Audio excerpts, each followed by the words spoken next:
In other sports, athletes come from sandlots, summer camps, and the minor leagues. In racing, they come from the short tracks. Saturday night bull rings that cover the American countryside in sweat, oil, and dirt. It feels good to get back in touch with those roots. That's why it feels so good to be here in Iowa. Some hard-fought short-track racing at some pretty high speeds coming up for the NASCAR Nationwide Series at the 7/8 of a mile Iowa Speedway. A beautiful track packed with fans, as always, on a pretty windy Sunday afternoon. Getting ready for the command to start engines just moments from now. Let's zero in on some topics that we'll see and watch for during the course of today's race. First of them, bumps in between turns 1 and 2 and how they'll affect the drivers at speed. Well, it certainly makes a huge difference at this racetrack whenever you talk about the track and the style of track. They happen just as you're trying to get back into the gas down in 1 and 2, and it makes the drivers pretty uncomfortable at times. If you get in the gas a little too soon, it can really be troublesome. Now, these bumps are not just inconvenient. These babies are tough. They move that car around. You have to set up for them. The drivers have to change their driving style a little bit for them. So these bumps can cause a lot of problems, and we saw a few problems in this end of the racetrack in practice. It's Ricky Stenhouse Jr., and watch as we go on board his car during practice. Oops. Yeah, these drivers tell me if you want to get in the gas quick, but if you get in it too soon, hit those bumps, then you lose the front end. Next thing you know, you can't get out of gas soon enough to keep from getting into the wall. Sam Hornish, oops. By the way, those are two of the top 3 qualifiers for this race that had trouble and got into the outside wall off of turn number 2. Rusty Wallace designed this racetrack, and he designed it to be like what many, including you, call the perfect short track for stock cars. Yeah, and who better to design a racetrack for drivers than one of the greatest short track drivers of all time, Rusty Wallace. And you can see the comparisons there, but these drivers talk about the comparisons on the racetrack and the setups that they have to run, and they realize just how competitive the races are at Richmond. That's why they love this place. Yeah, this track is also similar a little bit to Phoenix. It's a short track with speed. Both these tracks have speed. All 3 of these tracks have some speed involved too, so it's a short track with all the speed involved too. Hopefully, we see a trend continue today where the NASCAR Nationwide Series is concerned of fabulous finishes. 3 weeks ago in Richmond, Virginia, Denny Hamlin, Kurt Busch battling it out here. Kurt Busch able to get the win. And how about Talladega? 4 cars fighting it out right to the line. It was a good one. And we showed you the turmoil at the end of the Darlington race last Friday where Elliott Sadler got turned around. Joey Logano held off Denny Hamlin and scored the win. Well, last time the Nationwide Series raced here, Ricky Stenhouse Jr. was leading. Coming to the checkered flag, the engine let go. Carl Edwards couldn't see to get around him and pass him, and instead crashed him across the start-finish line for the win. That's the way the last Nationwide Series race finished here at Iowa. I don't know what we're going to see today, but if it's that exciting, we'll take it. Time to go trackside for the command to start engines and get today's race underway here at Iowa Speedway. And now, for the most famous words in motorsports, please welcome Business Director for Pioneer, Todd Frazier. Drivers, start your engines. Looks like you both got like a higher set, so I'm not sure what you're doing. Actually, the 40's only got 1 set, so they may not be running the whole race. Yeah, they will frame. Over. You got a copy? Oh, you got a little bit. They take the tires off their other cars. Yeah, but again. Almost ready to go at Iowa Speedways for some good old Sunday afternoon short track racing for the NASCAR Nationwide Series. Remember to check out Race Buddy enhanced coverage for select Nationwide Series races with more cameras than ever. Log on to NASCARNationwideSeries.com/RaceBuddy. In a moment, our ESPN in-race reporter will be rolling out onto his home track, this time aboard Richard Petty's number 43. Des Moines native Michael Annett sets off in search of a huge win, and he'll talk with us about it on the parade and pace laps next from the Iowa Speedway.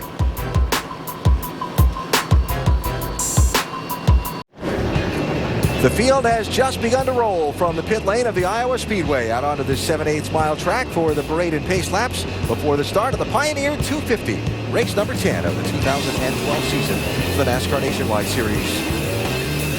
There is Iowa native Michael Annett, our ESPN in-race reporter today. Michael's family has a long history of involvement in the sport of auto racing. You could say that Michael's been around it since he was just a little kid. It looked like he knew kind of what he wanted to do from the start here. Absolutely. His passion, a lifelong one.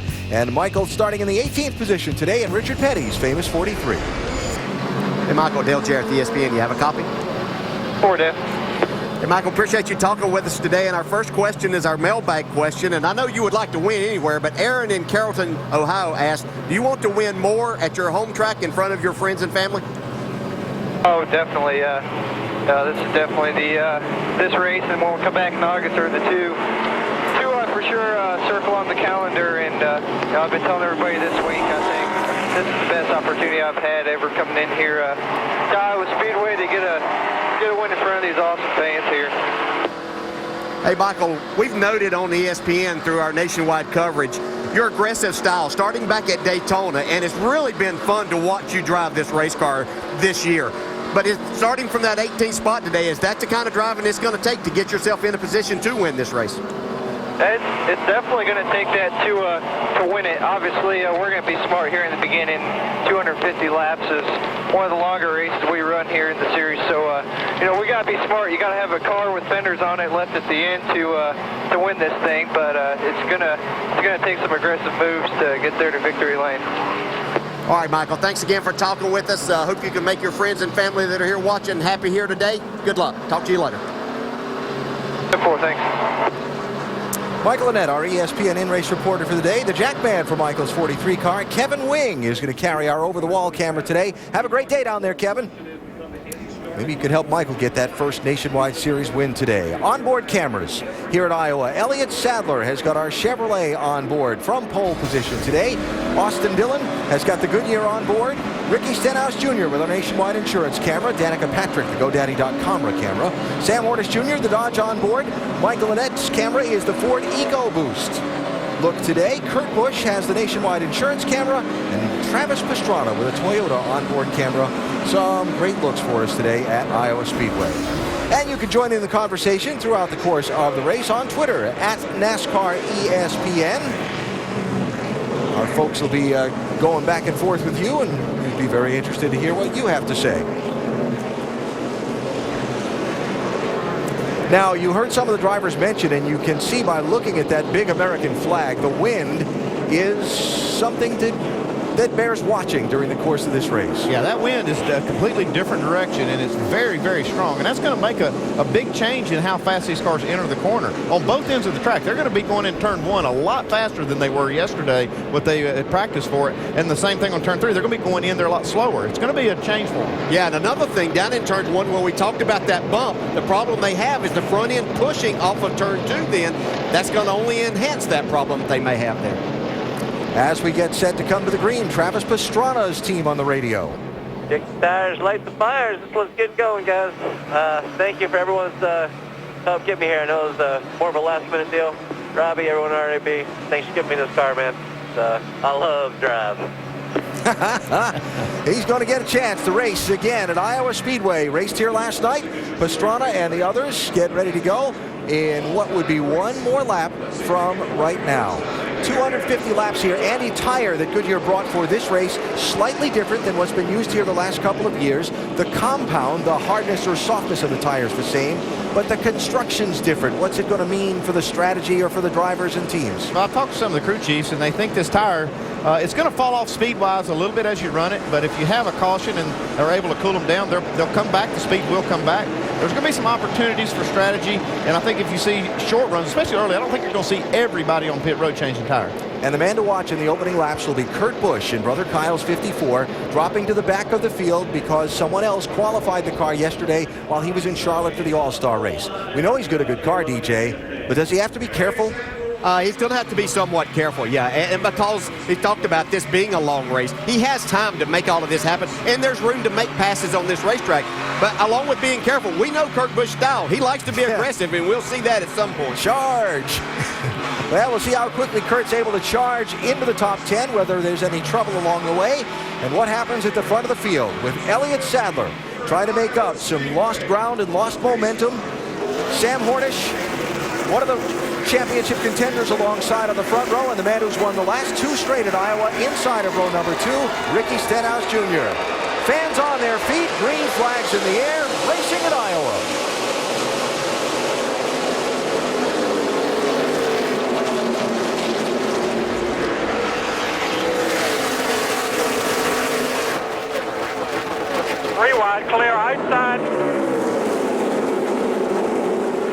front. Stenhouse Jr. to the inside of Sadler while Hornish goes to the point. A little contact between the 2 and the 6 there as they came to the stripe. Look, Elliott got a good start right off the initial green, but did not get up to speed through 1 and 2 as good as the other 2 cars did. Well, I've seen this outside working awfully early. A lot of these drivers told me they thought that would happen, that this racetrack would widen out where you could move the groove up, but we're seeing it right from the beginning here. Well, Elliott's got that outside groove now on Ricky Stenhouse, but wow, Stenhouse using all of his lane. Yeah, a little shimmy going on that front end there, right from the center of the corner out. He was fighting that all the way. Justin Allgaier, 31, hanging in there as well, running in 4th. No one would be surprised to see Sam Hornish Jr. win this race in that 12. No, not at all. And we heard Sam talk about that similarities of Phoenix, as Andy pointed out, to this racetrack where he won last November. So, and he ran really, really well here last year. Some of the things Sam's got to watch out for, though, is contact. He's made contact with the wall already this weekend, and we've seen when he's fast, sometimes he gets against that wall. 3 wide. 3 wide. Allgaier with a move to the inside of Stenhouse in the 6. When Stenhouse came off turn 4 last time, that white piece of paper blew up on that grill opening on his car. We'll see if he's able to get it to fly back off. Yeah, I think it just blew off there. It probably helped. Those 2 cars right in front of him probably helped that to get loose. This is as good as we've seen Allgaier, especially early on in a race. Well, that was a power move to take that opportunity to go by both of them, get himself up to second.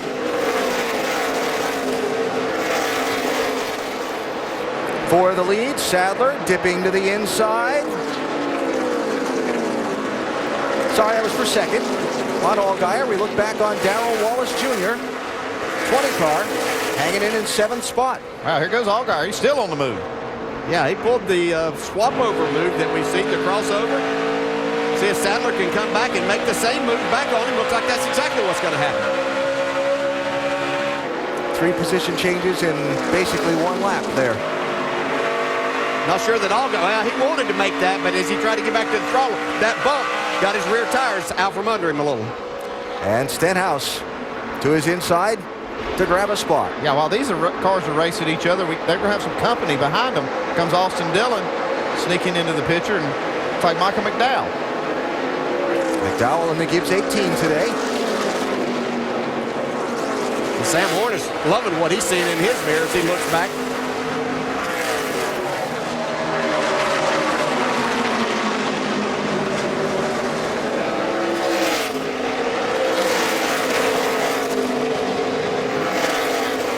All right, what about Kurt Busch's early progress from the back of the field? He's only passed about half of them, I think, Al. Yeah, I've been watching him, though, and he's really taking his time, if you can say making up that many spots in this short amount of time is taking your time, but he's really been methodical and really not taking any chances to get to this point.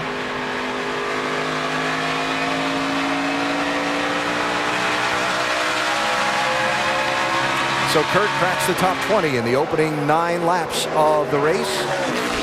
Sam Hornish Jr., the only leader of the event so far, got out in front of pole sitter Elliott Sadler on the first lap and has gapped him by about 1.5 seconds.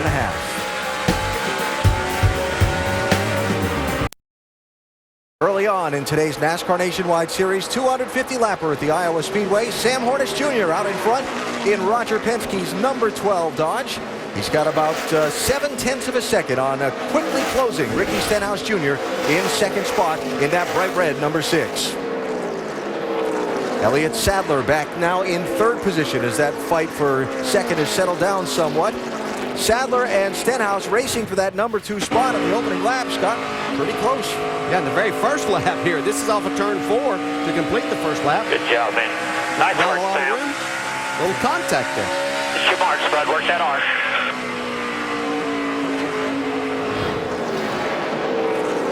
So Stenhouse through to 2nd, Sadler 3rd, and then Sadler on his team's radio in the opening laps.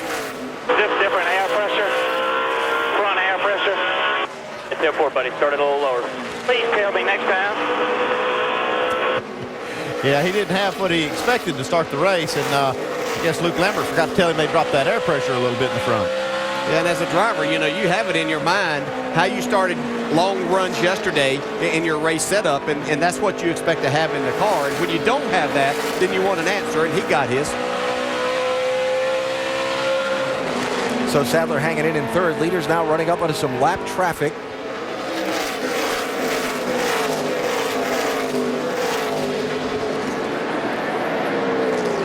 And beginning to work their way through some of the cars toward the tail end of the field.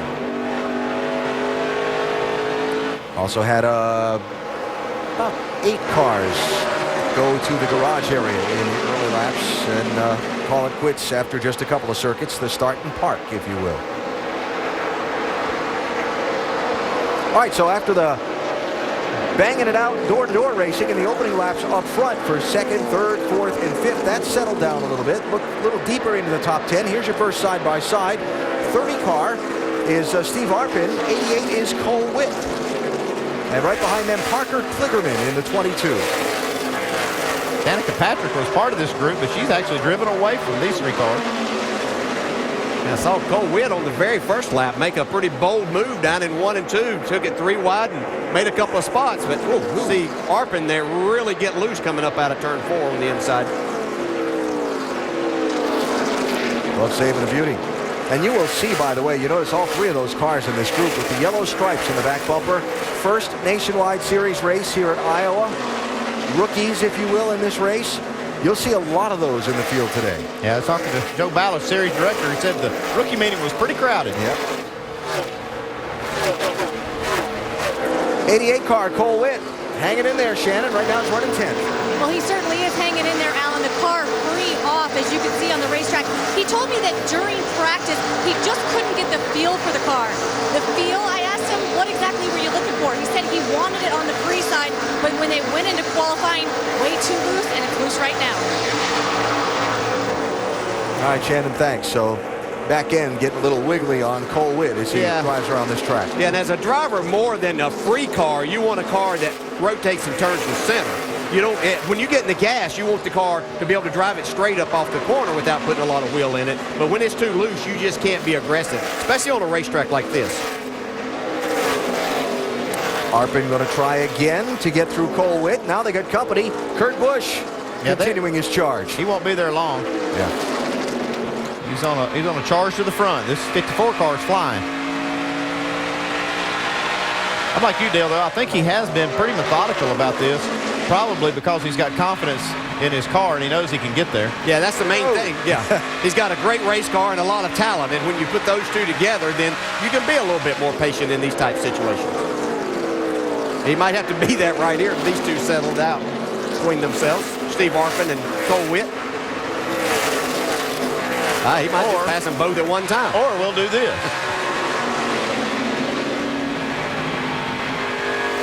You can see from the in-car, he's not really solid on the wheel. Got a good handling race car. At one point, Sam Hornish had a 2.5 seconds on second place. Now he's barely got a bumper.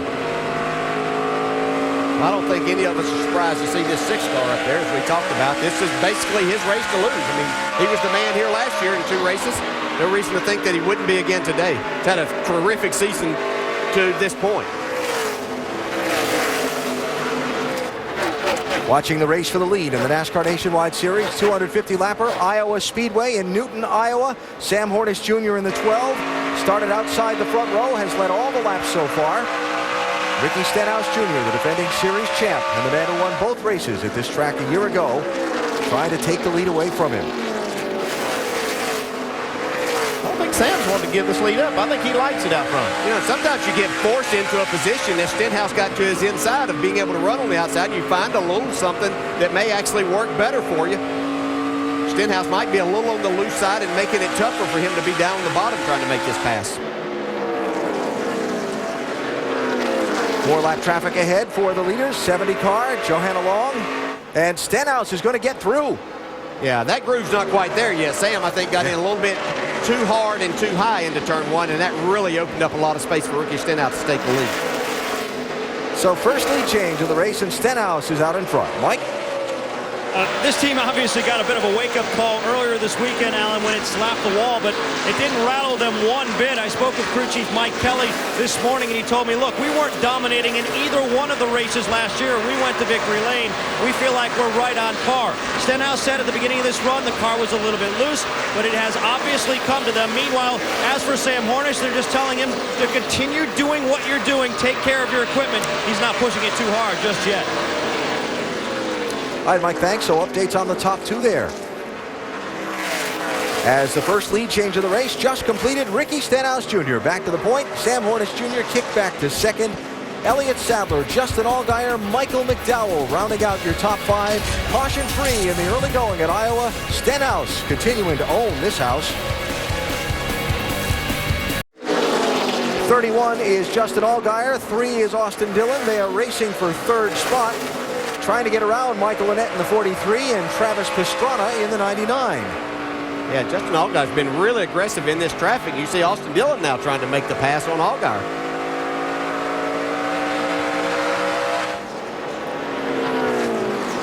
Pastrana is the second car, one lap down. Mike Bliss is up ahead of him, so there's not a free pass at stake.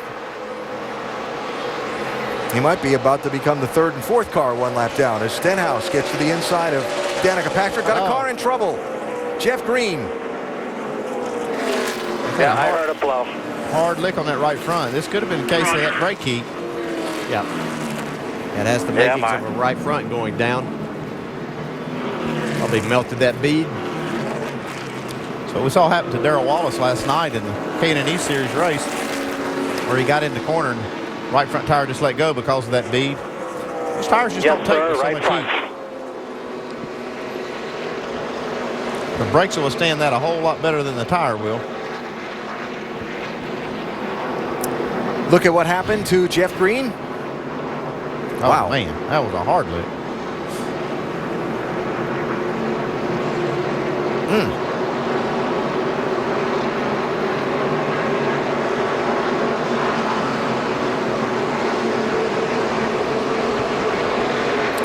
It does say Eric McClure over the door. Jeff Green subbing for Eric McClure in that 14 car today as McClure continues to recover from that vicious Talladega crash he had a few weeks ago. And you see the safety workers there with Jeff Green as he takes off the helmet and unbuckles himself after that hard crash. This team taking another really torn up car back to the shop. That was a hard lick. Looks like Jeff's climbing out. Yep. Even though we call this somewhat of a short track at 7/8 mile, you're still carrying a lot of speed down into the fastest part of the racetrack right there, down into turn one. And you're still well over 100 miles per hour at that point. So good to see Jeff climb from that car. The pit road is closed because of where some of the safety vehicles and safety workers are. Would be a lot where, matter of fact, that ambulance that Jeff Green's about to walk into is where the cars would be driving when they exit the pit lane after pit stop. So they've kept the pit lane closed to allow the safety workers to clear that area before they get the leaders into the pit lane. You can see that Michael Annett chose to come on down pit road there under the hood of that 43 car. Mike? Yeah, as you guys can see, the hood is up not too long after that first run started. Michael Annett came over the radio saying that he felt like he was blowing up. Obviously, that isn't the case. What they're doing right now is checking plug wires to see if they can correct the problem. The car is certainly not at full song for Annett, hoping to rectify the situation now. Hood is closed, pins are tightened, and he's away. That's why they would just come down pit road with the pit road closed. The penalty is starting at the back, but this gives them some extra time to work on the car. They're not worried about starting in the back. They need to get the problem fixed. And I thought I heard in that snippet from the team radio when he left the pit, someone say a plug wire was off. So if they have gotten that remedy, that'll be good. Well, they have to dig back out of this hole. Yeah. Sounds good there. All right, the pit road's still closed again while the safety workers do their thing over inside of turn number 2. So take a break, come back, see how things shake out from the opening round of pit stops. Under caution for the first time at Iowa, Jeff Green has hit the wall. He has climbed from the car.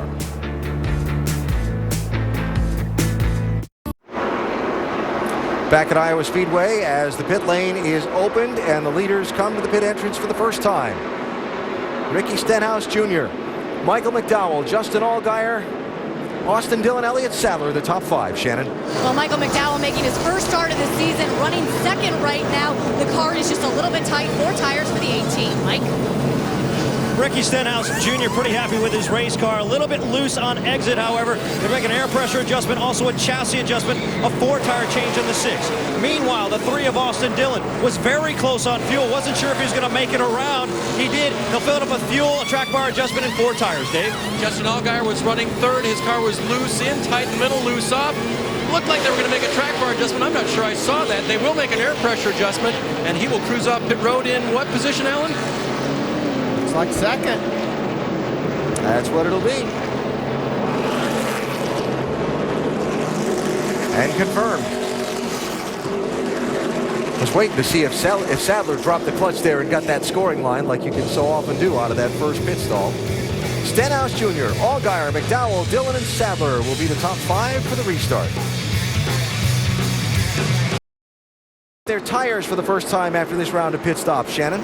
Well, Alan, we've documented Kurt Busch's run to the front from this 43rd position starting. Check out his tires. These just came off the car. These are his right side tires, and you can see the cording on both right side tires. I checked in with general manager Rick Wren. I asked him to explain this, and he said just good old-fashioned hard racing. Now, Mike Beam, the crew chief, did tell me that they set this 54 car up to be very aggressive at the start of the race so that he could get to the front. And Rick Wren said that may have had something to do with it, but Kurt Busch is just driving his heart out. All right, Shannon, thanks. Housekeeping, Danica Patrick, free pass at that caution. She had just been put a lap down by the leader. She's back on the lead lap. 89 car Morgan Shepherd took a wave around to get back on the lead lap. That sets us with 17 cars on the lead lap as we get ready to wrap up caution number 1. Sam Hornish Jr. led the opening 30 laps. Ricky Stenhouse Jr. has led since. Only 1 yellow flag so far. And Stenhouse has got Justin Allgaier to his outside as we come down for the restart. Ring.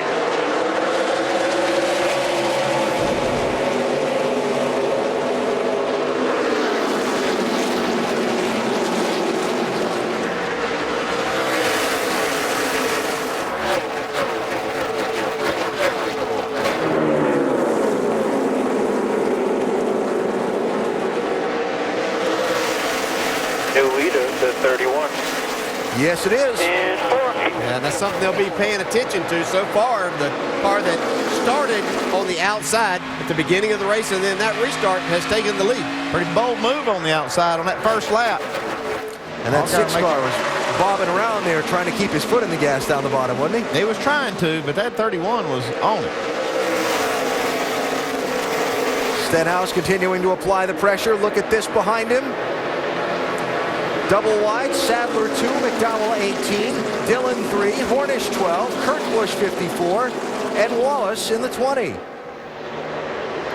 Sam Hornish working that outside lane. His car was really good on the start of the race. And you kind of anticipate the start of this run with new tires, he might be that good again. Wow, look at this race for the lead. Wow. Stenhouse leaves nothing on the track every single lap he drives this race car. It is really fun to watch him wheel this thing. Elliott Sadler joining in the party, wanting a piece of this lead. We saw Sadler car was pretty fast at the beginning of this race, even though he didn't get the lead right from the start. But then he fell back. We'll see if the adjustments they were able to make is going to help him as he tries to take this second spot away from Allgaier.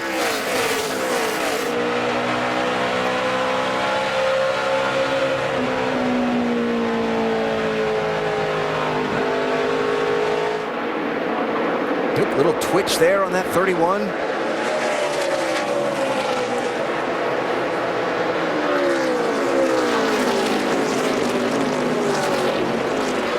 Morgan Shepherd has just driven his car to the garage. While we watch this great racing for second spot.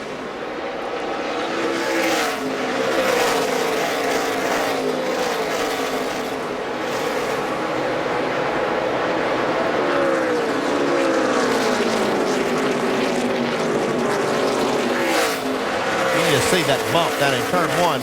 Elliott Sadler's car looked like it almost wanted to clear the ground. Yeah, exactly. Yeah, left front wanted to come off the ground. It's like kind of like you're on a road course going over one of the spots on there that you might encounter. But that's what the driver's doing. That's just the most difficult part about this racetrack is trying to hit that and not upset your car too much, because it upsets it to a certain extent every single lap. About every time I've used the phrase, here's your first side-by-side, it's come back to Steve Harpin in the 30 and Cole Witt in the 88. I think they've run door-to-door about half this race now. That's from 12th and 13th spots. Brad Sweet behind him in the 38. Mike Bliss in the 44. Danica Patrick in the 7. Mike Bliss is the first car 1 lap down. He's racing for that lucky dog spot. Should the caution come out? Kind of mixing it up with the lead lap cars. Danica just got the free pass on the last caution, Mike. Yeah, and she wasn't too happy with the race car before that last caution. Luckily, she was given the opportunity to come down, make some adjustments, and believe me, they took advantage, making wholesale adjustments, not only 4 tires and fuel, but also went up around a wedge on the right rear, down around a wedge on the left rear, pulled the spring rubber from the left rear, and also the brakes were chattering, so they taped up some brake ducts trying to get some heat in those brakes, Andy. I would say that's quite a bit of work on pit road. Yeah, what didn't they do, Mike? They did make some big changes, but it looks like it's working. Run a little bit better this run. Second place, Sadler 2, Allgaier 31. Yeah, I was watching this battle. Sadler did a nice job of following the 31 down into turn 1 the last time. Got him a little bit loose and then tried to drive under him. Hadn't been able to make the pass yet. 31 looks pretty stout, Dave. He has a good car today. In fact, they thought the 5th place qualifying was worse than they should have had. But at the start, you saw Stenhouse taking off. The 31 kind of holding up the pack here. Allgaier complaining to his crew, too free into the corner at the start of this run. And you see Sadler looking low again. And Austin Dillon taking a peek there also. On board Dillon. I think Austin's trying to let Elliott Sadler make this pass, not get right on his bumper, them being teammates, and he thinks he could just follow him through there. But Elliott not able to complete the pass. Well, he's not going to give up on it, but while they race for second place, again, just like in the opening segment of the race, Ricky Stenhouse Jr. is driving away from him. The man who's won the last 2 Nationwide Series races at this Iowa Speedway, opening up a 2.5-second gap already since the restart. Newton, Iowa, to the east of Des Moines by about 35 miles, where the beautiful Iowa Speedway is hosting the NASCAR Nationwide Series again today. It's been an action-packed opening 102 laps. 1 round of pit stops, most of the time out front, has been spent by Ricky Stenhouse Jr. And we welcome you back to the Pioneer 250 at Iowa. Make sure to go to NASCAR.com for all your latest NASCAR information. There is the defending series champ, who has spent most of the time out in front of this race. Here is the fight for second spot. It's no longer Elliott Sadler racing Justin Allgaier for that number 2 position, but Austin Dillon. Yeah, I think Sadler had to cool his tires a little bit after really trying hard to pass Allgaier for second. Now let his teammates see if he can go up there and do it. Yeah, Allgaier's doing a nice job of hanging on. He does have a loose race car.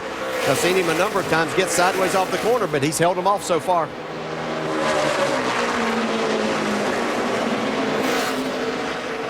Nope, big piece of something just blew up on the grill of that 3 car. You see that? See something big on the grill. Like a tear off from another car? Yeah, that may be difficult to get off.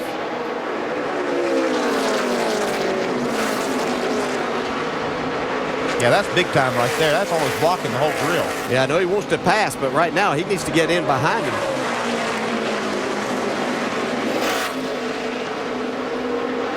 Let's see if he gets that word over the radio. Yeah, he's almost going to have to rub that off. I'm not sure that's even going to come off just by getting behind him. Get out of the way. Get forward, just be smooth here. I'm not sure the team knows that's there unless they're watching our telecast and can see it. Yeah. You can see right there, it tried to come off. Yeah, when he gets right in behind, but he's really going to need to get right on his bumper. What you do in that case, too, is turn your fan off, hope that it comes off, but that is a big piece to get off. Austin, keep an eye on your water temp here, bud. You got a lot of trash on your grill. He's going to look down and see that water temp's already up. Behind that 31, try to get it, pull it off. The voice of Richard Childress. A lot of experience there. He knows what it has to do. And I think that Austin told us. 31, you got trash on your front end. Anytime that one, see, all got really He sideways. should have still taken advantage of getting up there behind him. He's going to have a problem with this grill and this water temperature if he doesn't do something about it. Boy, Allgaier had his hands full there. Yeah, he'd reported having a loose race car. What's your water temp right there, bud? Getting behind. I gotta get this lap car. Help me out.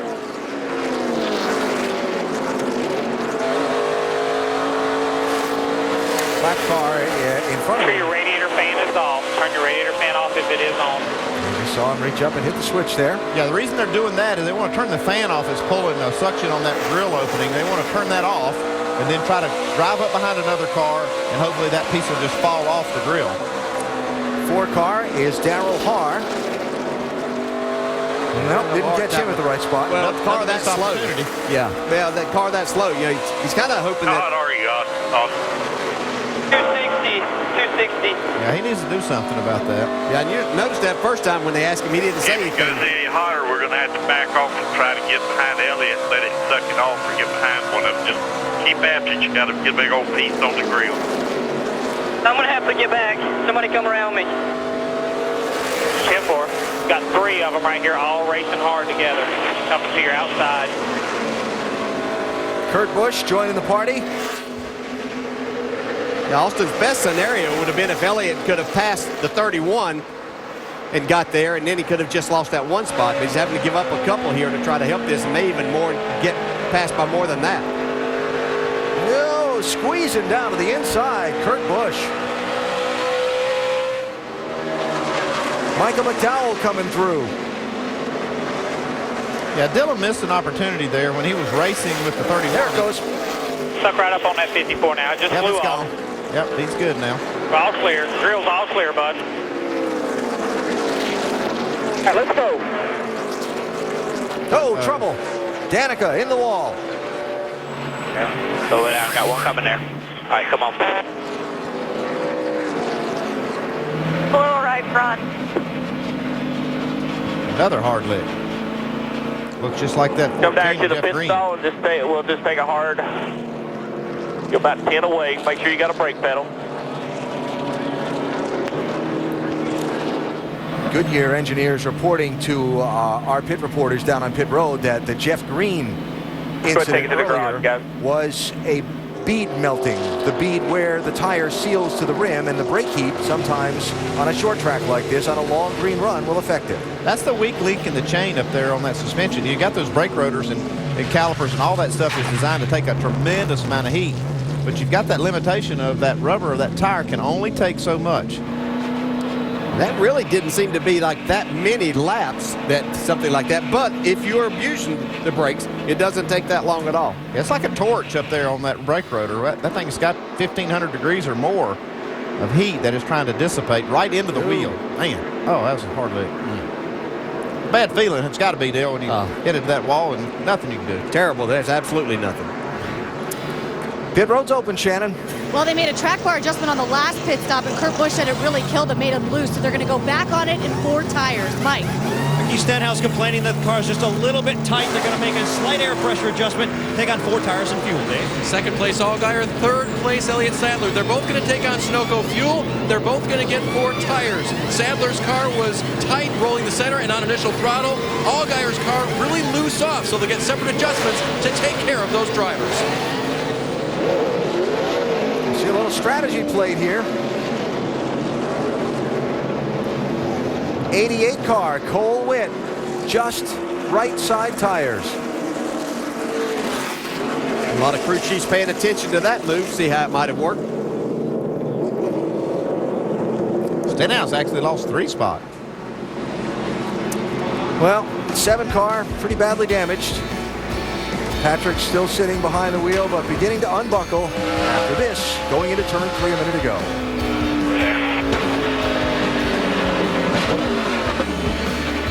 Hold the brake there. Stay up high there. Stay up high there. Stay up high there. A little way down there. A little way down. Got One to go here at Iowa Speedway. Reminder that National League Division leaders battle on baseball's biggest stage. Andre Ethier and the Dodgers look to keep rolling when they host Carlos Beltran and the Cardinals tonight at 8. Then tomorrow night at 7, veteran Chipper Jones and the Braves find themselves in the thick of the NL East race as they take their show on the road to Cincinnati to face Joey Votto and the Reds. Both games available on ESPN, ESPN3, and live on WatchESPN.com and the Watch ESPN app. Sunday Night Baseball presented by Taco Bell and Monday Night Baseball presented by USAA. Little strategy play has Cole Witt in the lead, Shannon. Down here with this crew chief, you know a lot of guys are going to be watching to see if 2 tires work. What was the thought process behind that? We didn't show anywhere on our left sides, and actually we went faster as the run goes, so we didn't slow down at all, so it was kind of no-brainer to me. Let's put right sides on it, try and tighten them up. We're pretty free, so we put right sides on to tighten them up a little bit and try and get some track position first early in the race. Thanks. Witt has chosen the inside lane for the restart and gets the jump on Elliott Sadler.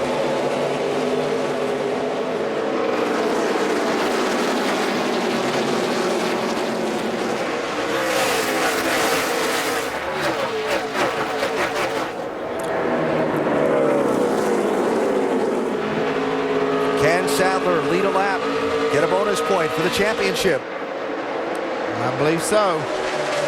Made a nice run into turn 3 and off of turn 4 without getting into the wall. 3 wide there. Look out. Comes Stenhouse to the inside. He wants to go back to the lead. You clear. 3 wide, 6 cars now inside. You Clear, think? clear. Yeah, imagine that for him. And to the inside of Sadler.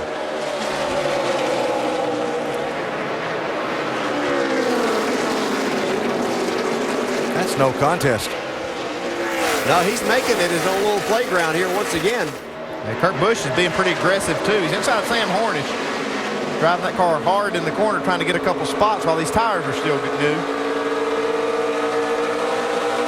Yeah, see if tightening that 54 car up will help him this time. I know he came out 7th last time and really didn't make any progress. Looking inside of Cole Witt for Kurt Busch. Remember, Witt has the older left side tires on the car.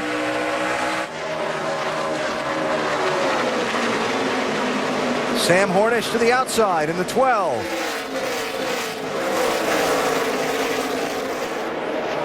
Kurt Busch kind of got hung up behind Cole Witt.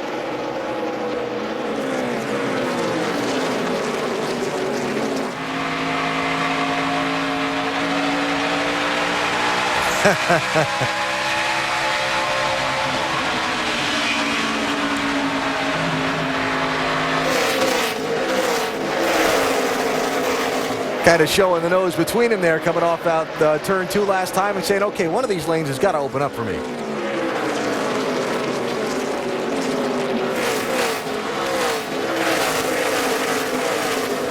So Kurt Busch to 6th. McDowell 18 and Brendan Gaughan 33. Haven't called Brendan's number much since the very top of the program. Yeah, he struggled in that first long green flag run. You see he got a little bit sideways right there. Lost the nose, it actually looked like, coming up out of turn 4. Here goes Darrell Wallace in that 20. Looks like that experiment of 2 tires on the right side of that 88 car was probably a mistake. Well, he picked up 12 spots. He's given 7 of them back and counting. How about Brendan Gaughan's day so far, Dave? The race is going a lot like practice went for him, Alan. Remember, he's not in these cars full time, and he and crew chief Ernie Cope had a little patience with each other while Brendan got used to the track again to race here. So the race, his car's been mostly loose, and they've been gradually tightening it up, and he's worked his way up, picked cars off. And by the way, he was told that when Cole Witt was kind of holding up that inside line, go take advantage of that. So improving as the day goes on. Brian Scott slipping underneath Brendan Gaughan there to get that spot before Gaughan can get back to the bottom lane. And Brendan is shuffled to the 11th position. Here's Parker Kligerman in the 22.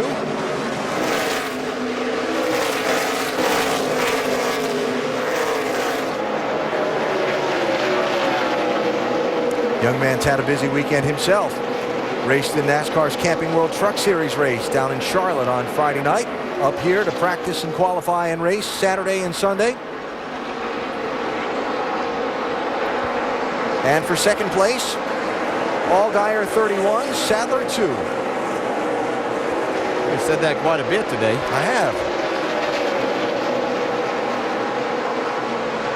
Sadler actually still trying to figure out a way around this 31 car.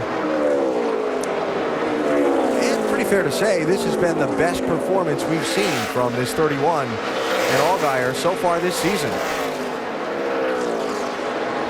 His best finish this season is a pair of 7th place results. You think about Justin Allgaier and you don't think about no top 5 finishes, so maybe he can get one today. He's got a ways to go though to try and catch Stenhouse for the win.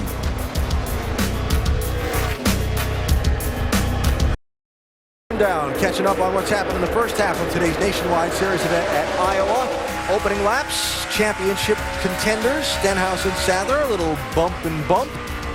But everybody got away cleanly, and Stenhouse has been the dominator of the race so far. The guys that came in from Charlotte, Kurt Busch, Joe Nemechek. Well, Kurt has charged up through the field, all the way to 4th position now.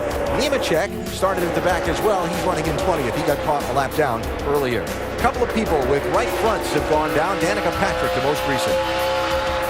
You can see here going down into turn 3, fast part of the track. Tire lets go. All you can do is hang on as a driver. Out for the day, though. And Ricky Stenhouse Jr. has done most of the leading in this one. Patrick is in the garage with Mike. Yeah, and obviously very disappointed, Danica Patrick.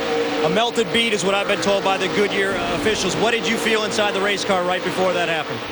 Nothing. It just blew. So we were pretty tight the first run. That's why we dropped back, and then we fixed it. But I also had a brake vibration from low brake temp. So when they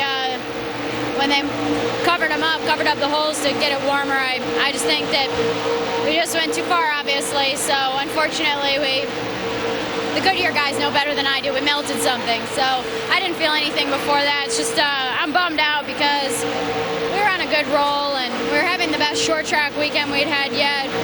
Best practice, best qualifying, and we came storming back after having to start at the tail end of the field and got right back up to the leaders or the lead lap cars, and would have been nice to make 1 or 2 more changes on that to go to the end, but these are the things that happen. You can't control it.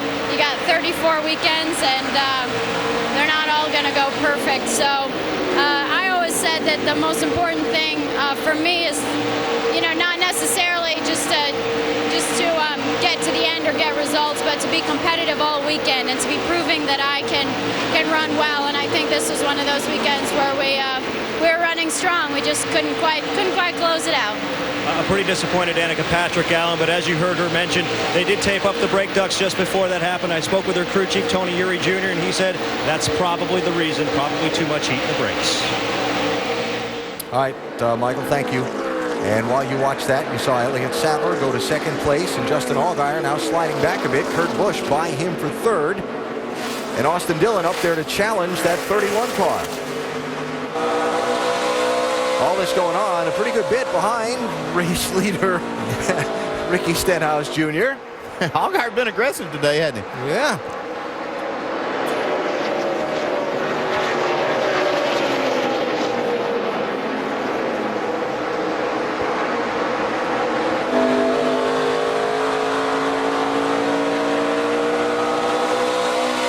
Dillon that was racing with Allgaier earlier when he picked up that piece of plastic or whatever across the grill of his car. Dropped a few positions while looking to find a way to get that off. Then it blew off. Then the caution came out and his pit crew gained him a few spots back. Yeah, I really like what I'm watching from Austin Dillon here today. He's doing a nice job managing his car, his tires. Got a fast race car. See what he can do with it as we wind down towards the end here. Yeah, still just past halfway, so there's a lot of time to get to the front.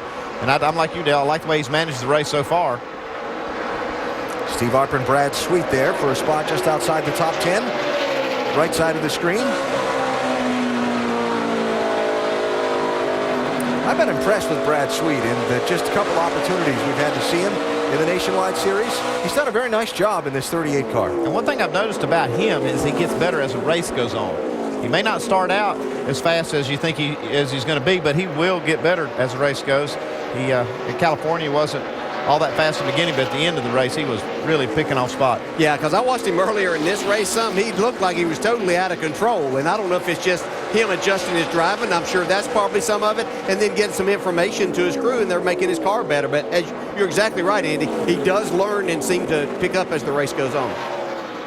Like Dillon finally made the pass on Allgaier.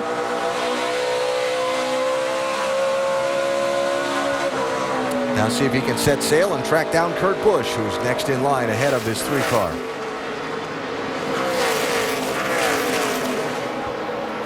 Well, top 2 in the Nationwide Series Championship are in the top 2 positions in this race. Elliott Sadler is second, but he's almost 4 seconds behind Ricky Stenhouse Jr., the race leader, trying to make it 3 wins in a row at the Iowa Speedway. He's got some time yet to go. Back at Iowa Speedway, 75 laps to go in today's NASCAR Nationwide Series Pioneer 250. Sam Hornish Jr. pictured here because he's just come off pit road for an unscheduled green flag stop. Mike? Yeah, and they just did normal service, 4 tires and fuel, also a wedge adjustment. The problem, though, they had a very slow stop, got caught up on the right front. That halted them for a moment or two, and they got off pit road in about 16 seconds, a little bit slower than they anticipated, Alan. Yeah, and I'd be very curious to get a look at the tires that came off that car for the 12, because he had dropped back quite a bit just before that pit stop. There's your answer, Alan. That tire there is into the cord. There you go. I thought that's what I saw from up here come off the car, but we're a little bit away, so. Yeah, that's a good feel by the driver, because the next thing is going to happen is that's going to blow out, and we're going to have another caution. Drops Hornish back to 22nd place, 2 laps down to the race leader.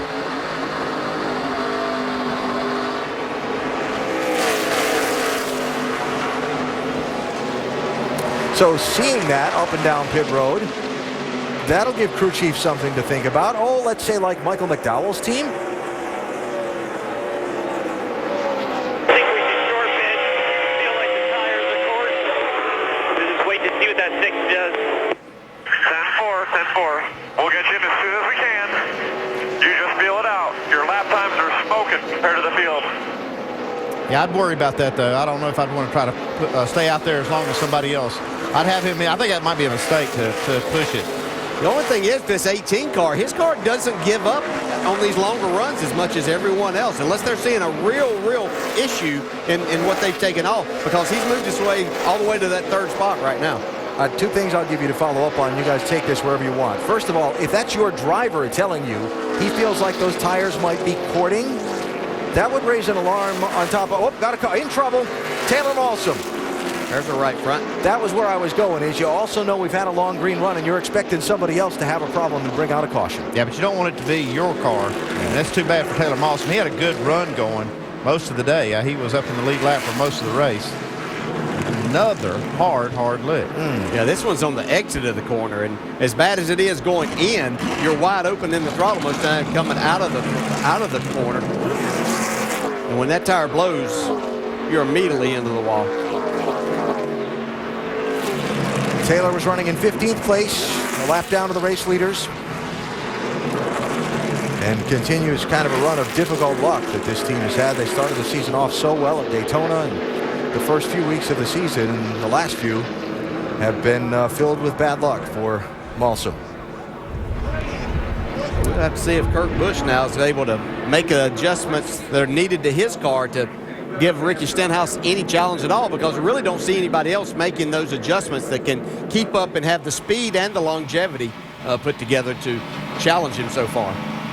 Pit road closed because of where Malsom's car has come to rest, which is at the bottom side of turn number 2, where the cars will drive through when they exit after the pit stop. So NASCAR keeping the pit road closed for a moment. You see Taylor has climbed and walked from his car, which is certainly good news. The adjustment that Kurt Busch might have needed, just the caution flag to erase that 4-second gap to get him up there with a shot. Yeah, when I was looking at lap time wise, he's just about as good as Stenhouse, so this will erase that gap. Yeah, and he can go after him. But was Stenhouse giving it everything he has? Because he had him a nice little cushion there, not taking any chances with his tires. Stand by, we'll find out. I'm sure we'll see what all he's got here shortly. 33 car, Brendan Gaughan, first car a lap down. He'll get the free pass on the caution here. 12th place car. And the pit lane will be open this time. Big stop for the 54 team, Shannon. It sure is, and they have got to tighten this car up. Kurt Busch is calling for a track bar adjustment. You see that wrench in the back window. They're also going to make an air pressure adjustment on this 54 car. You see Michael McDowell in the 18 car, bottom left of your screen. He said, guys, we've got to get this car right for the final run, which means tightening it up. He believes he may have ported the tires. Mike. Ricky Stenhouse saying the car's loose in, loose off. They'll make a wedge adjustment, 4 tires, and a load of Sunoco race fuel on the 6. He's away, Dave. But the Sunoco fuel they're putting into Elliott Sadler, that will take him till the end of the race. He gives up 4th position for 4 tires. He says, my car is still tight, rolling the center and getting off of the corner. So they'll make an air pressure adjustment to try to help that. Stenhouse, Busch, and McDowell go by. It was close, but Stenhouse will hold the lead. But again, that 4+ second advantage Stenhouse had over Kurt Busch is now gone. Yeah, and the next thing that we'll see is which lane will Ricky Stenhouse choose on this restart, the inside or the outside. There's your order for the restart, 6:54. Nice job by the pit crew to hold the lead. Can Stenhouse hold the lead on the track after the restart? Still under caution here at Iowa Speedway. Reminder that National League Division leaders battle on baseball's biggest stage as the Dodgers look to keep rolling when they host the Cardinals tonight at 8, then tomorrow night at 7. It's the Braves in the thick of the NL East race, taking their show on the road to Cincinnati to face the Reds. Both games available on ESPN, ESPN3, and live on WatchESPN.com and the Watch ESPN app. Sunday Night Baseball presented by Taco Bell and Monday Night Baseball presented by USAA.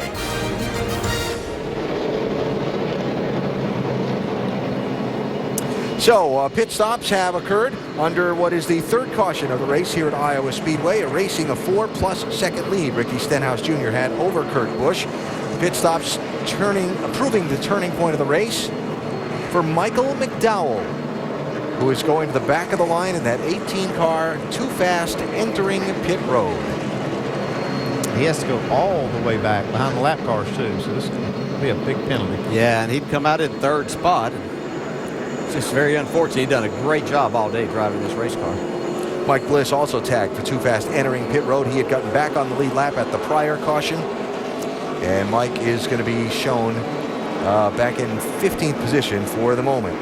So, doubling up for the restart. Where's Stenhouse going to choose, inside or outside? I think I'm going to give it a shot on the outside. We ain't done that yet. Seems to pay off. Yeah, I think so too. You with that speedy drive there, the 31 got a good bite there. So let's start at the top. Yeah, I thought that might be the case. He actually got passed on one of the restarts by starting on the inside. So believe this is the right call. We'll soon see. 62 laps to go when the green flag waves. A look at the restart order for you. 3 cars took the wave around. Jeremy Clements, Sam Hornish, and Eric Darnell took wave arounds. Does not get any of them back on the lead lap. 62 to go. Green, green, green.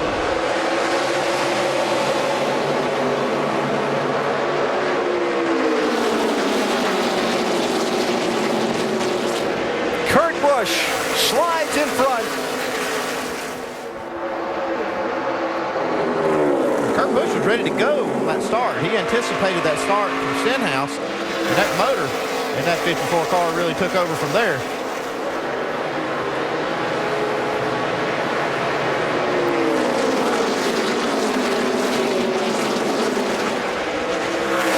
Stenhouse not going to have much of that for long, though. That's what I was thinking. How about Sadler with a little look at 3 wide?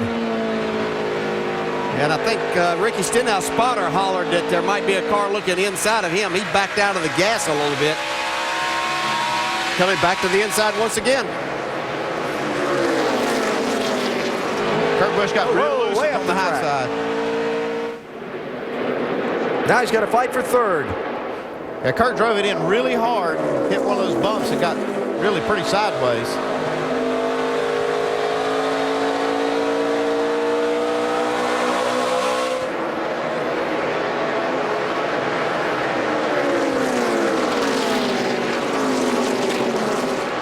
the track again.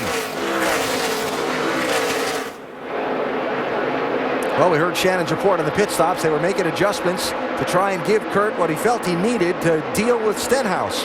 Yeah, that was to tighten him up some, I believe, if I remember correct. And they may have gone a little bit too far here, and the car just not turning the center of the corner now.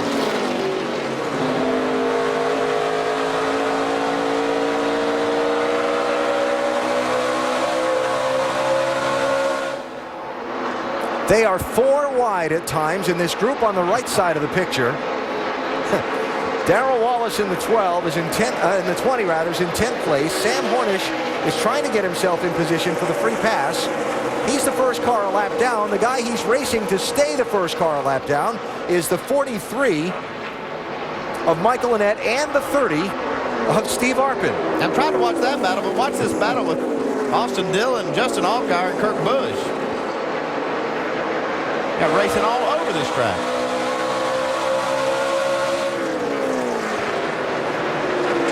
And with enough intensity to make you believe we've not seen the last of the yellow flag. Yeah, Kurt Busch was able to finally settle down a little bit and get his car right. He's got the 3rd spot, but he's put himself almost 2.5 seconds behind Ricky Stenhouse Jr. now. That could be an issue in trying to make up that if we don't have another caution.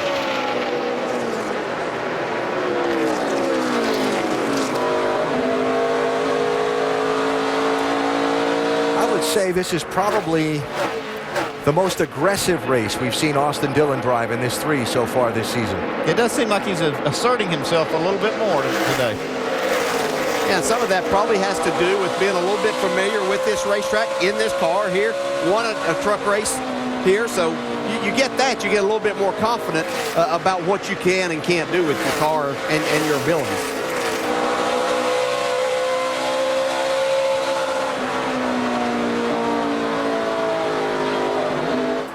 Ooh, little bobble there, 31. I've seen that a lot today. Yeah. He's done a great job of holding on to this car. Well, we've run 197 laps. I think Allgaier has been side by side with somebody about half of those. Yeah. It's going to slide back to 5th here.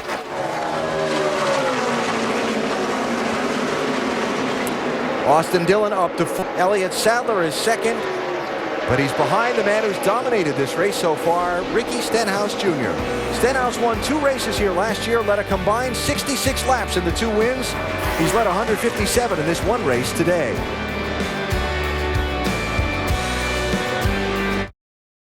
Speedway caution is out. That's Travis Pastrana you're looking at, trying to find a way to refire his powerless race car.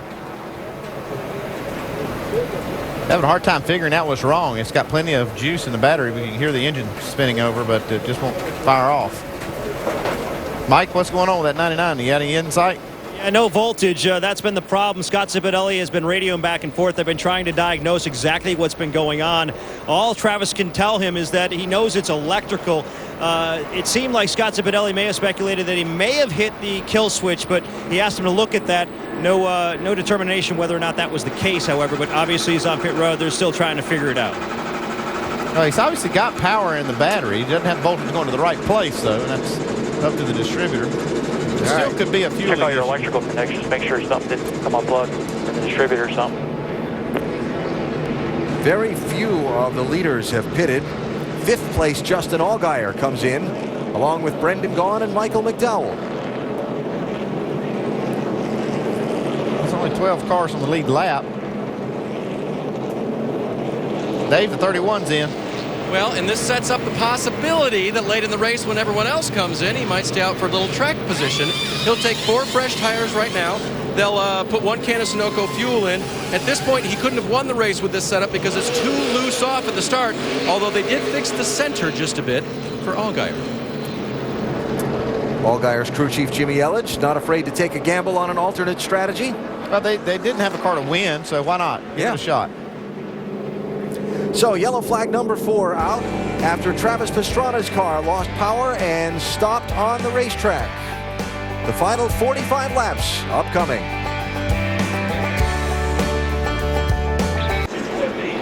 Ready for the restart at Iowa. That'll come with 43 laps to go. Ricky Stenhouse Jr. has chosen the inside lane. Elliott Sadler's to his outside lane.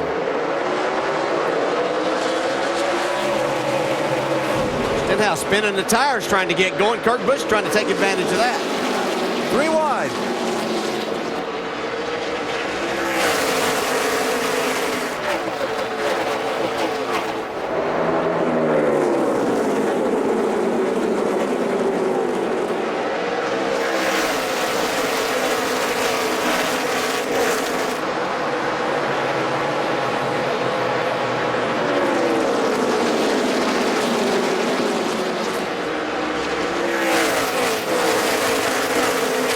Seeing that 18 car there in the middle of that pack, Michael McDowell, remember the speeding penalty a little while ago, took him from 3rd to 12th. They came in and pitted under this caution. And McDowell has been moving. Well, a big wiggle there by Darrell Wallace in that 20 car. He's able to hold on to it. It's like he's extremely loose right now, though. Lead lap, 10th place.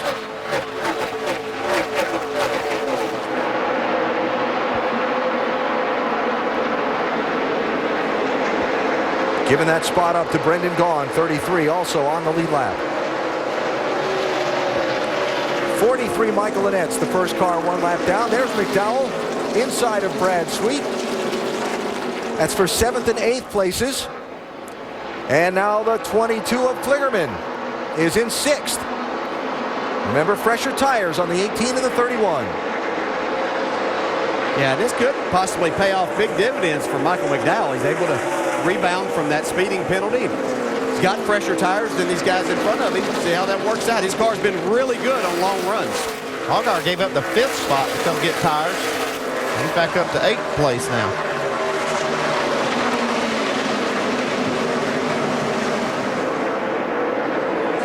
And again, the gamble for them is if the caution comes out again, they've used up all the fresh tires they would have in the pits. They've pitted 4 times now.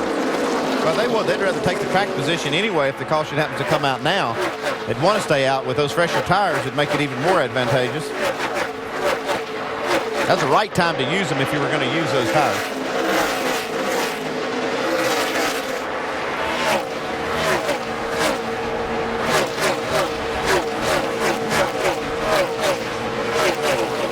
I'm watching here as we go back up front. Elliott Sadler, you can see him on the bottom there in 1 and 2, but he's been using a higher line down here in 3 and 4, and he's been able to catch Kurt Busch. So he gets a nice run off the corner. Going to get right to his bumper. 2nd place here. By the way, Travis Pastrana's car went to the garage. They were not able to get the 99 refire. New 2nd place runner. For the minute. Well, hang on. Yeah, Sadler tried to make that. It drove into turn 3 a little bit hard, and the bottom hasn't been where he was running. So comes back on the high side here, and probably now will make the pass, especially as they get off of turn 4.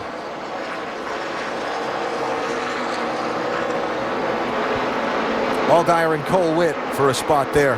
Right side of the screen while we watch the race for 2nd.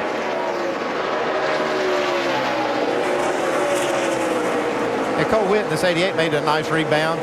They tried that 2-tire experiment earlier. Got the lead, but boy, it didn't work. He went back in a hurry. We were talking about Michael McDowell. He's been the fastest car on the track the last couple of laps. He's beaten the leader by about 1/10 of a second. Well, let's talk about that leader for a second. Ricky Stenhouse Jr. Think about it. They've had some challenges during the course of the day, right? They had the 1 set of pit stops where they got shuffled back to about 3rd or 4th. He went 3 wide and worked his way back to the front quickly. He had the challenge from Elliott Sadler a couple times on a restart. Challenged by Kurt Busch on a restart. Has given up the lead a couple of times, but only briefly. They have just kept pushing back to the front. That car is just so fast. It doesn't matter what challenge they keep throwing in front of him. He can overcome it. Yeah, we heard them talk earlier about that even though they won the 2 races here last year, they didn't dominate. Well, they made up for that today. We'll see if he can carry this domination to victory lane. And remember, that 6 car was scraped up in practice yesterday morning. They had to rebuild the right side. It's just fine so far, thank you. And Stenhouse has opened up a 1.7-second lead on 2nd place Elliott Sadler. With 31 laps to go, trying for 3 straight at the Iowa Speedway in the Nationwide Series.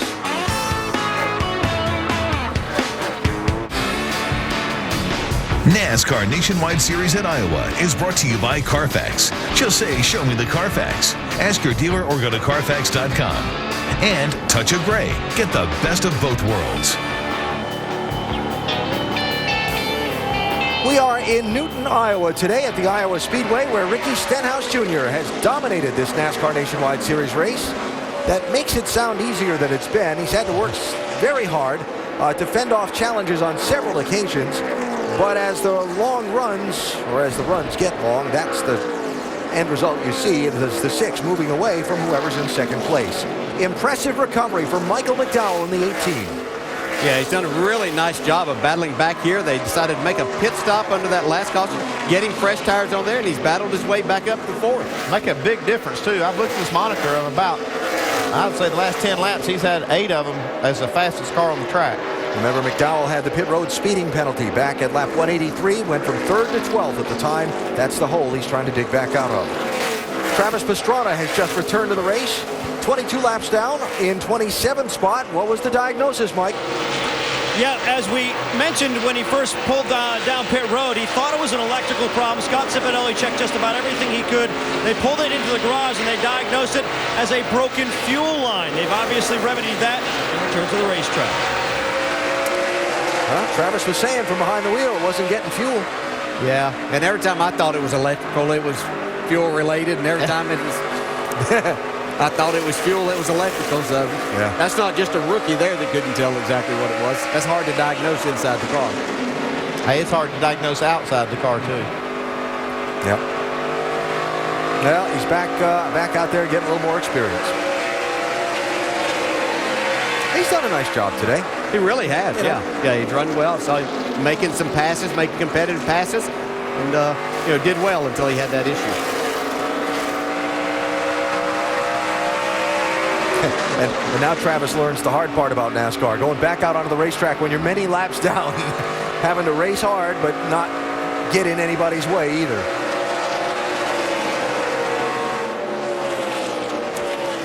Ricky Stenhouse Jr. has raced hard today, and most of it's been out in front in the lead.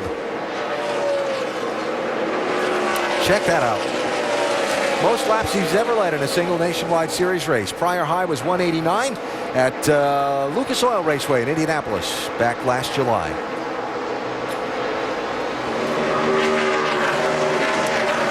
Here we are again with Stenhouse and Sadler. Yeah, we've said their names together a lot this Nationwide Series season so far. But they are the 2 top contenders for the championship, each having scored 2 wins already this season, this young season.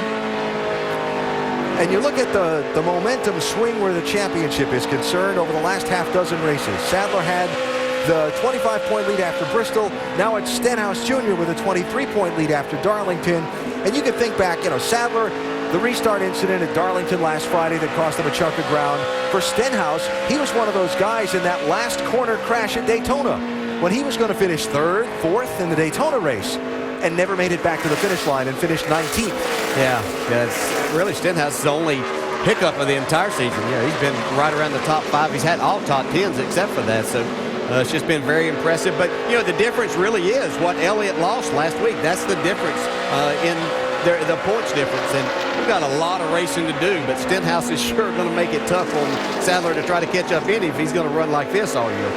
He's closing in slightly, Dave. And I was going to ask DJ, Allen, you've got a car that is so good, but there's one guy better than you today. How does that feel when you're behind the wheel? Well, it's good and bad, Dave. It's great that your car is that good, but you're doing everything you possibly can to try to close that difference, and it's just not happening here today. Seems like there's always somebody better, no matter what it is. Frustrating business, isn't it? Yeah. Talk about somebody better. That Michael McDowell still making really good laps. He's made him about a second on the lead. Even though he's back in 4th spot, he's cut a second into that lead that Stenhouse has. I thought Sadler was making kind of a run at Stenhouse there. He kind of changed his line, but he's fallen back now to where he's back about where he was. He had about 6 or 7 laps that he was quicker, but McDowell's doing a nice job here. It's just been very impressive to watch him drive this car.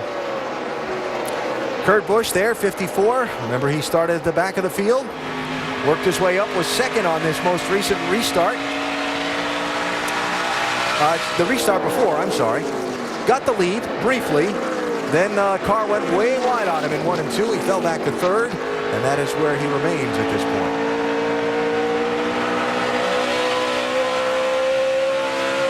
But still, back to the front for Kurt Busch. For never having raced at this track before. He'd run a test session here a few years ago when NASCAR was preparing to switch to the car of tomorrow in the Sprint Cup Series. But he'd never run a race here before. He's got a lot of talent, so he learns pretty quickly. But it took a lot for him to make the effort to get here yesterday, get in as many laps as he could before he had to get back to Charlotte. There wasn't a lot of practice time here yesterday, but he learned a lot, and he's had to learn throughout this entire day. He's done a nice job. See his progression. He's done well, but he got most of those positions early in the race, but the last few took a little while. He's still in position, though. The caution comes out, he'll have a shot at it. I'm sure Mike McDowell wouldn't have the best shot right now if the caution came out. It has been a day where on longer green flag runs we have seen some teams with some difficulties on the right front corner of their car. Brake heat affecting the right front tire. Danica Patrick had a crash earlier. Jeff Green had a crash earlier in that situation. Taylor Lawson, too, hit the wall really hard. Yep. And I've seen Stenhouse catch some traffic in not the best areas that has slowed him down a little bit, and this lead has been cut down to 1.2 seconds now.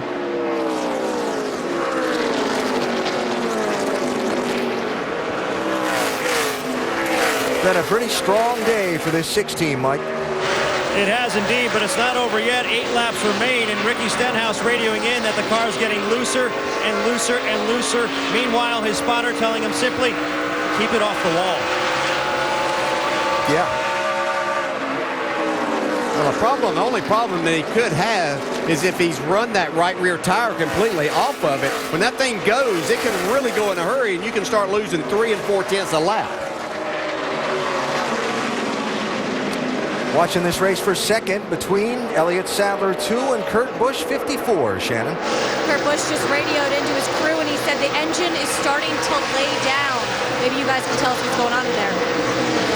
Well, it looks like he's running pretty good to me. I don't know. He might be feeling something in there. It tells him that it is, but it's still pretty competitive. You can see he's losing a little ground on the straightaway, though, to Elliott. That would be a shame if he doesn't get to the checkers. No, he looks in his mirror, he's going to see the 18 car coming at him pretty fast, too. The team has done a nice job in this race today.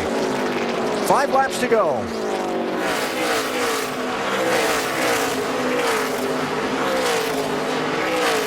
I'm not so sure Kurt Busch isn't right about his cars. I watched it down the straightaway. He's able to got a car over and up the track in 1 and 2. Brendan Gaughan was 1. TJ Bell another. Both kept it off the wall. And we stay green. I'm going to the garage. That was TJ Bell's voice.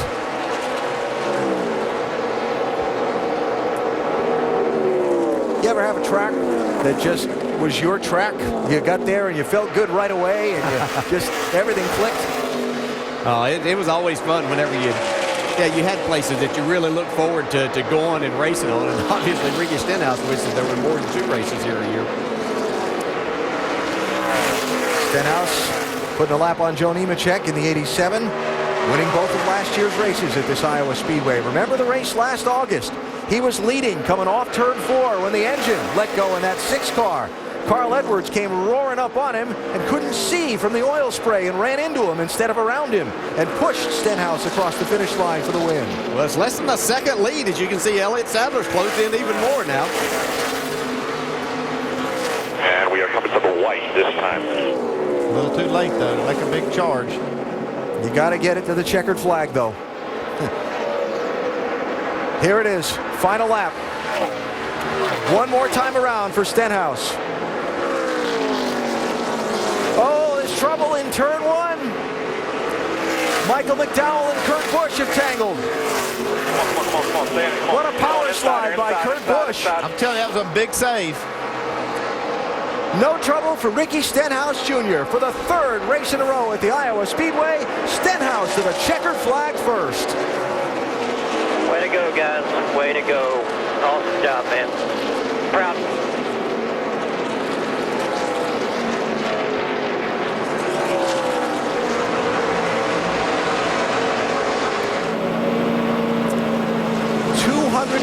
Oh, Sam Hornish, trouble on the final lap. I keep blew maybe a right front tire on that last lap. See the 38 of Brad Sweet barely getting across the start-finish line, too. Sam Hornish came across 12 on the lead lap.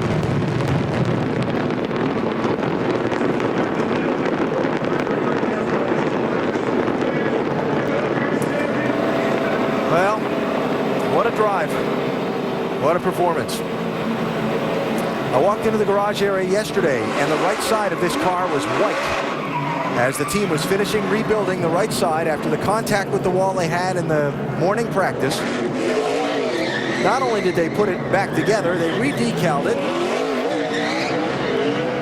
and put it into perfect condition to dominate this race. Pretty big effort by Team 6, Mike. I would say you mentioned all the work they had to do after pancaking the right side in practice. Lots of work. It certainly paid off this afternoon. When you think back to the first time you came to this racetrack with Ricky, how much has this team come? How far have they come in terms of their ability and their performance here? Man, it's just been an unbelievable run here, especially here at Iowa. You know, it's been a great place for us. It was pretty tough here a couple years ago. We went through a lot of cars, and the last 3 times to come here and the talent level the kids bring into us is unbelievable. And we couldn't do it without our sponsors and Ford and all the guys back in the shop, Robbie and Wayne Gaudette. And they're building us great race cars. It's got great horsepower from Doug and the Roush Yates horsepower and Cargill beef, man. We're going to have some steaks tonight for sure. A big celebration in the 6 camp tonight for sure. As you mentioned, Alan, lots of work on the 6 car earlier in the weekend, but they never got flustered. Always poised and back in victory lane. And this full grandstand at Iowa Speedway saluting the race winner as he celebrates. Ricky Stenhouse Jr. with another Iowa Speedway win. Now, let's clean up some details from the final lap, shall we? Got kind of crazy. Kurt Busch and Michael McDowell racing for 3rd spot down into turn number 1. McDowell in the 18. Yeah, Michael got him pretty good, but look at this save. This is incredible. It was unbelievable by Kurt Busch to hang on there, come back and still finish 5th.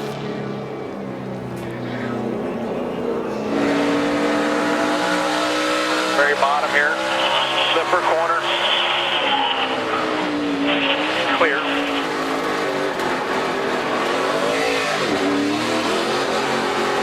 Come on. Stay in it. Come on inside here. Inside.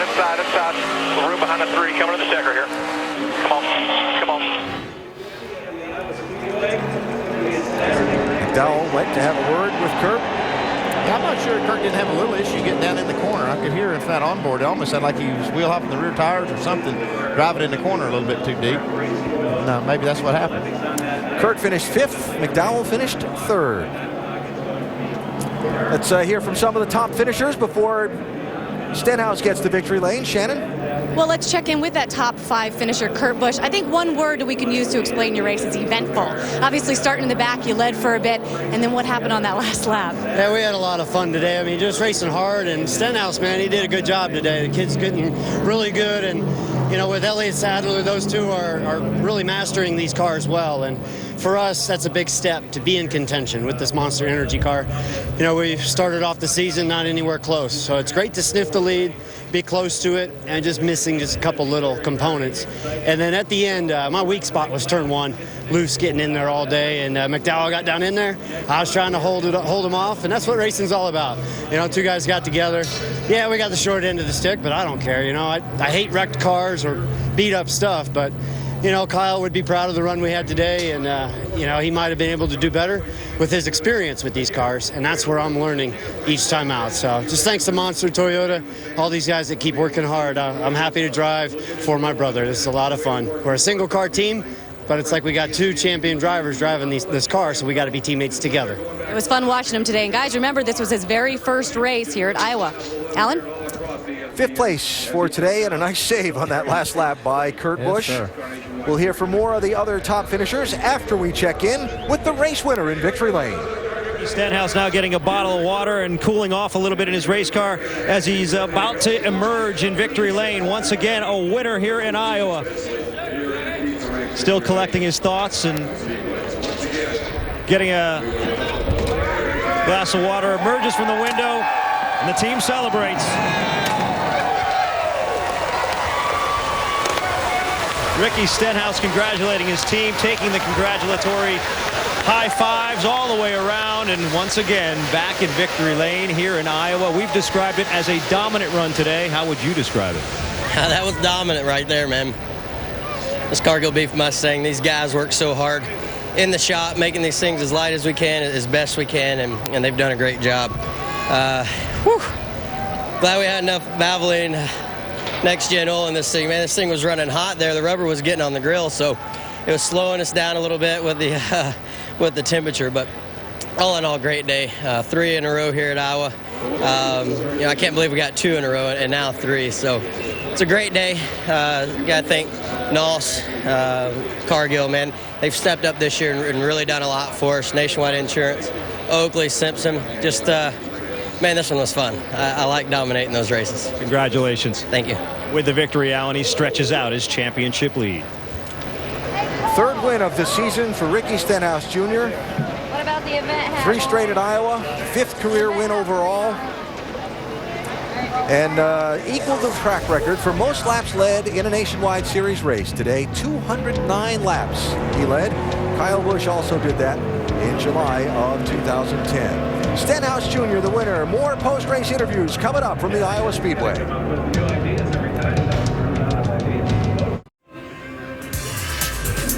Fans filing out. Post-race duties continue for the race winner Ricky Stenhouse Jr. Today at the Iowa Speedway, Mike Massaro is with Travis Pastrana. Yeah, and a broken fuel line relegated Travis to a 26th place finish. Obviously not the result you were looking for, but now you've got a few nationwide starts under your belt. Do you feel like you're getting a bit of a rhythm? Oh, definitely. Qualifying was a lot better. It was 10 better than our best qualifying before starting 15th. We're going to go do some tests. I like to drive the car a little bit loose, and we were tight the last 2 races, so we got lots to learn, but I think we can get there.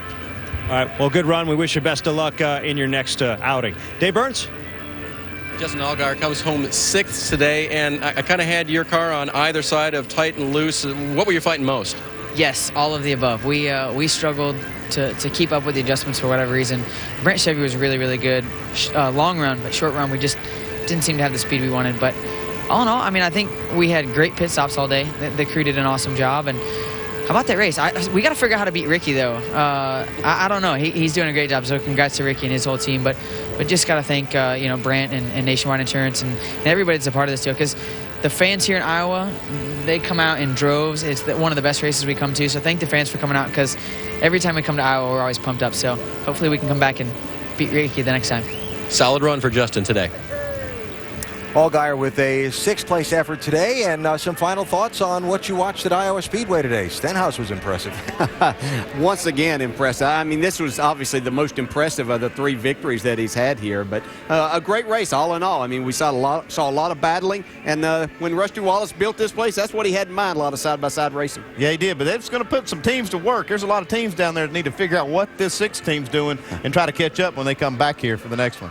Stenhouse led 209 of the 250 laps today, was challenged quite hard by both Elliott Sadler and Kurt Busch, but in the end managed to hold on for the win and score his 3rd straight victory at this racetrack and extend his lead in the NASCAR Nationwide Series Championship. And an impressive full house today at the Iowa Speedway. Once again, the grandstand's full. Congratulations to the track on that. So next week, it's on to Charlotte for the NASCAR Nationwide Series, the History 300, 2:30 Eastern on ABC, and Sports Center is next. This has been a presentation of ESPN, the worldwide leader in sports. So long from Iowa.